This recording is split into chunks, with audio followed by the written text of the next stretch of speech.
Hi guys, my name is Olivia Holton. Welcome to my YouTube channel. I am going to give you guys a brief presentation about what a chaparral biome is. So I am a physical geographer, an animal enthusiast, and a chaparral lover. In a chaparral environment, the wildlife and plant life have to become used to fires and nutrient-poor soil.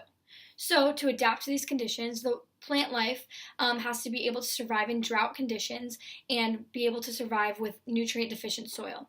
The animals, however, have to be able to survive and camouflage within this deserty, dry climate and be able to survive with minimal amounts of water during the summer months. Some examples of the animals that live in a chaparral biome include a desert fox and a mountain lion, and some examples of some plants that live in a chaparral biome include a blue oak and a manzanita. Now I'm going to move on to the physical geography portion as well as some words from some friends. A chaparral is a shrubland or heathland plant community found primarily in the U.S. state of California, as well as the Baja California Peninsula in Mexico.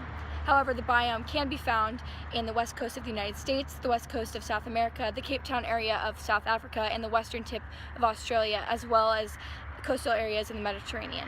It is shaped by a Mediterranean climate with mild, wet winters and hot, dry summers, and wildfire, featuring summer drought-tolerant plants with hard sclerophyllous evergreen trees, as contrasted with the soft-leaved, drought deciduous parts of the underneath of the chaparral.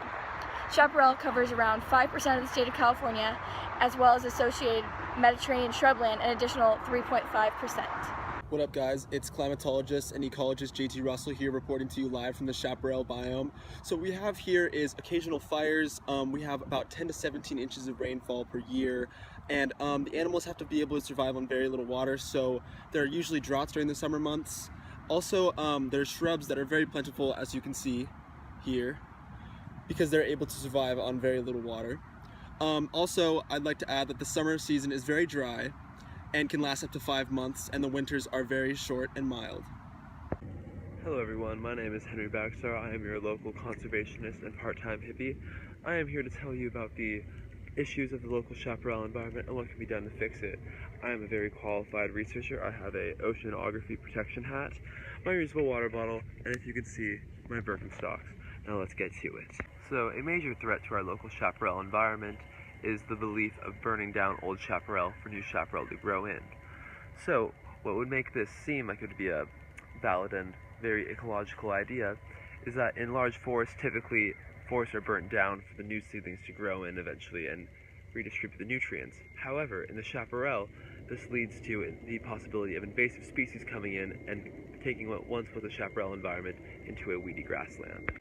Another threat to the chaparral environment is the use of land development. This is a very developed area, and this once was a very thriving chaparral environment that has now been altered for human consumption. So, another things that affect the chaparral is land dumping, water runoff from fertilizers, and most pollution leading down into our local Back Bay area. And this leads to more invasive species growth, which comes in with the land development, as these beautiful trees can. So some typical problems affecting our local chaparral are dead zones. So dead zones are more frequently in the ocean areas, next going along the chaparral, most famously La Jolla in recent times, and this is caused by excessive runoff from phosphorus and nitrogen fertilizers that cause immense algal blooms and create low oxygen content levels, which is not good for the local environment, leading to dead zones. Some solutions to protect our local chaparral environment would be to remove invasive species. So these invasive species take over what's currently living in the chaparral, and by removing them from such environments, you can help the local chaparral grow and thrive. Another thing that can be done is to invest in conservation efforts that will invest and try to acquire property rights to the local chaparral and protect it as much as they can to prevent land development from occurring.